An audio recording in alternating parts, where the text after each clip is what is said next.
Hello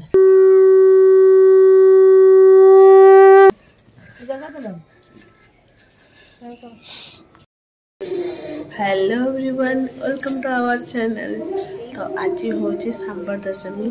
तो आज आम रेडी हो सारी मुंड फुंड धोईकी पिंधि शाढ़ी।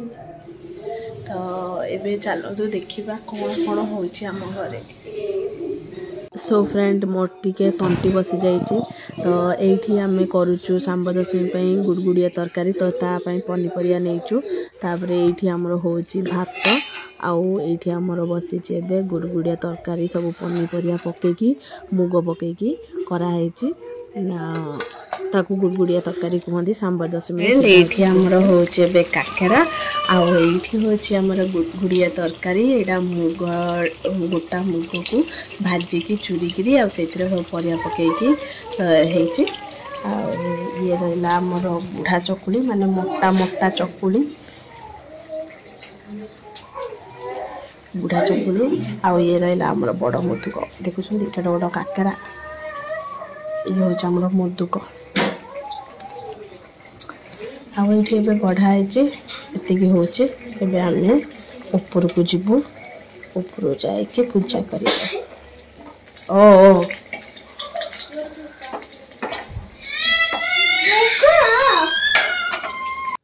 सो फ्रेंड एबे आमे आसीगलु ऊपर को एक सूर्य पूजा कहते सांबर दशमी। आउ ठाकुर आगे ही पूजा कर छात उपर जो सूर्य किरण पड़ुथो भल भाव। तो ये आम ठाकुर बसदेलु पीढ़े चंदन जो बाली खेकी हरिडा पोतिकी ठाकुर बनइलु। तापर चंदन सिंदूर देलु धूप धूप देलु फूल भी देलु दुब बरकोली पत्र देकी बसैलु। तापर ये आम जी से भात आ गुड़गुड़िया तरकारी आउ काकेरा पिठा आउ जी नड़िया दही जहाँ जी जहाँपाई यहाँ नॉर्मली सहिला माने मनकर कार देह खराब होइची तो से समय सहूचंदी तो सेटा भल हो जाऊ। तो मुझे बनइबी मुझे बनइबी आपण भोग बाढ़ी। तो यहाँ मानसिक टाइप रो तो से जहाँ को जो प्रकार मानसिक करके बाढ़ी था। ये आम धूप दीप दौचु आम ये पूजा करचु। तो यहीटा हूँ तो सब बेले तो जानते दू चाउल दि जाए सब ठाकुर को किंतु ए ठाकुर को हलदी जल भी दि जाए आ गुड़ जल भी दि जाए आउ देकी पूजा करा जाए। ये आमर पूजा हला आम बही अच्छी व्रतावली यार सांबर दशमी कथा लिखाई जे को राजा तो सी एमती मानसिक करके पुत्र प्राप्ति करथिले। तो यहाँ पुत्र प्राप्ति नुह जो पुत्र मैंने अच्छा शुभकामना गोटे पूजा करा जाए। तो ये समस्ते आमर परंपरा सह जहाँ जमती रही आम पूजा करचु।